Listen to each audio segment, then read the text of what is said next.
Hey guys, Tater here with my friend that only drinks soy milk, Gary. Special topic today, probably the most argued topic in both game dev and gaming history. This is gameplay versus aesthetics, basically function or look. The reason why this is such a large discussion is because most games that come out usually excel at one, but not the other. So there is debate amongst which is more important. First off, I'm going to accept that there are plenty of games that do well with just one, and there are plenty of games that have a perfect amount of both.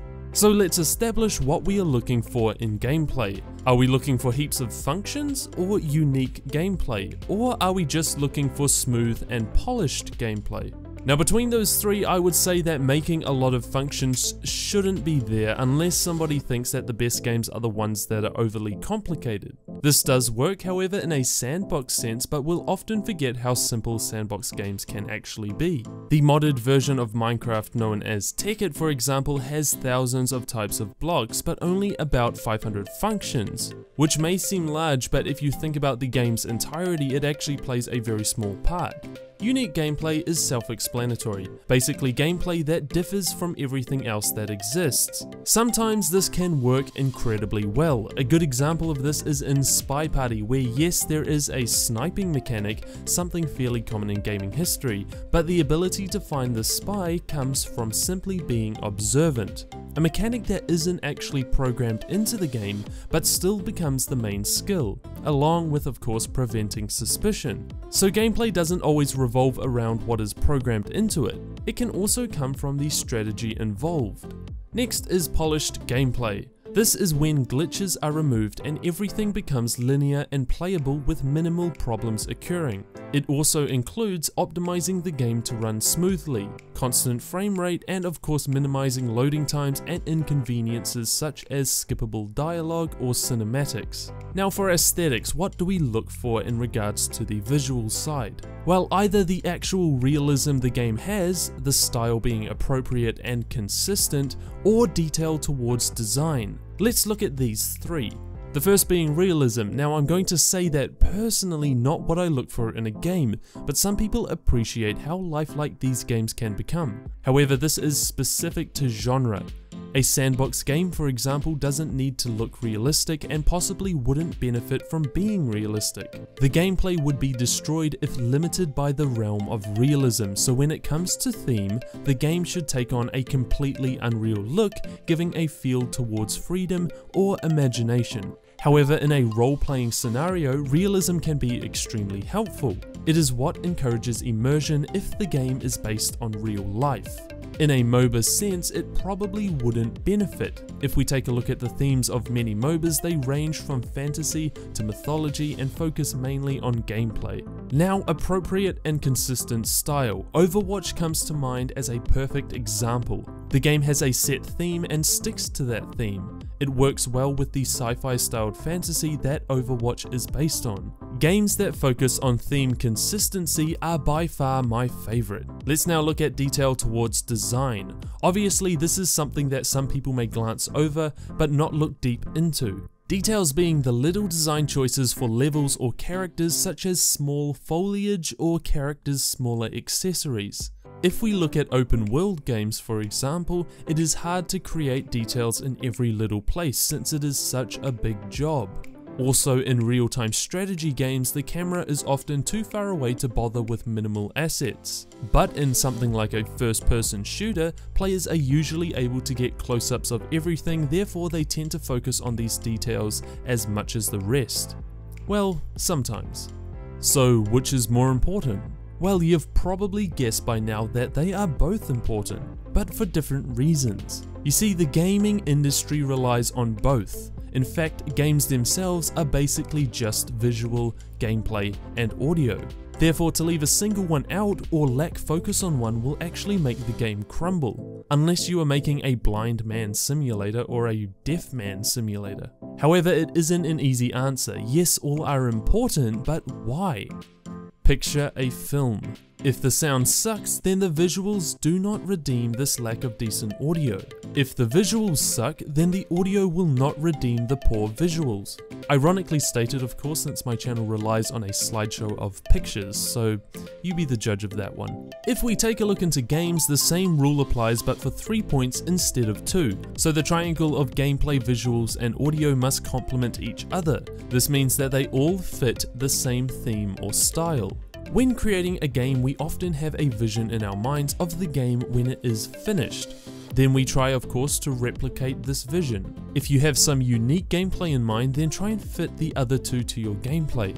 Let's say that you are making a game about somebody trying to make games. The idea is for the player to get creative and make games. Therefore, selecting realistic vibes that go along with the game may not be the most beneficial choice. Choosing an imaginative style gives a purely gameplay-based game just the right visuals to make it work. Now let's take a look at some games and see how they achieved this perfect balance. Inside used a very saturated look and it fit perfectly with the theme. The gameplay was very simple, similar to a 2D side-scroller. Let's take a look at its overall gameplay, and there are very little mechanics. We have player movement, which takes at least 80% of the entire game, fair enough. Then we have the submarine, again similar mechanics to the movement, and then the weird squishy thing, which is also movement. So the entire game relies on movement to solve puzzles and tell a story. This is not to be insulting, I think that the game was brilliant. In fact, they demonstrated a perfect balance of gameplay and aesthetics. Think of the story, it's rather distorted and I wasn't too sure what the actual game was about. I'm sure a lot of people had a very similar experience. Is this bad? Well, no. The story is distorted and so is the look. The saturated, clean style of the characters being faceless and in an ever-changing world was perfect for Inside. Gameplay wise, there are a few limitations that come with side scrollers, so the fact that they filled this world up with so many puzzles was great to see. In comparison to Inside, which did an extremely good job at visuals, let's take a look at Blizzard's Hearthstone.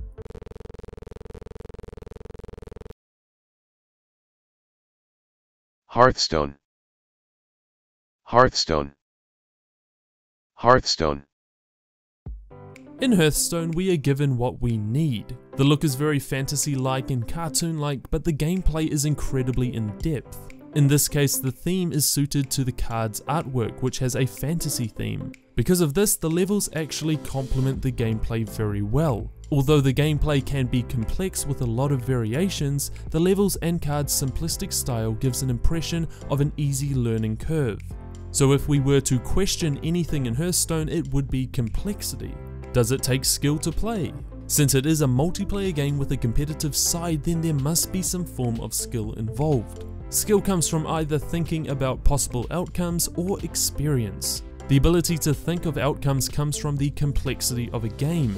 Knowing what type of deck you are up against and how they have been playing so far contributes to how you are going to counter your opponent. Experience benefits a complicated game, meaning that you can only learn it once you have done it. Both can be used perfectly, but to generate a fair play between two players regardless of experience, then you need to inhibit complexity. When I first played with a friend, he won a few rounds until I picked up how the cards worked, then it was closer to a fair game. Therefore, the game succeeds in that area of gameplay. Both of these games excel in different areas. They both have a great balance of gameplay and aesthetics, but the balance is to suit their required needs. Remember that although you may appreciate games for their look or gameplay, that both complement each other. If you consider a game to be great, you can almost guarantee it uses a perfect balance of gameplay and aesthetics. Thanks for watching, guys. I'm going to take this opportunity to explain upload times and where this channel is heading, so if it doesn't interest you, thanks a lot for watching and I hope you learned something today. For anyone still here, the upload days of the week are going to be Monday or today, focusing on comparison videos. This includes software or games that compete in the market, or similar to today's video, topics that basically have a debatable question. On Wednesday, we are going to be uploading top 10 stuff, again in relation to gaming, films and software. On Thursday, we release helpful websites, software, hardware, or anything really, to help you guys discover other helpful stuff available for your creations. Saturdays or Sundays are going to be used to put up videos with completely random themes, basically vlogging or music or something different for your pleasure. I want to keep the weekends just to relax, as should you guys. So those are the dates. This channel started as a Unity tutorial channel, but I've exhausted that idea and could not provide dedicated content for you guys. Now that we are rapidly growing, I'm also going to expand into different things. My 3 aspired skills that I want to pursue in my life are films, game development, and music. So expect a lot of well-rounded things coming out. Otherwise, if you are a game developer and you want to join our community of game developers, then head over to our Discord channel. The link should be in the description below. If you have any thoughts on today's topic, please leave a comment and I'll be sure to try and check them all out. Otherwise, keep creating some awesome stuff.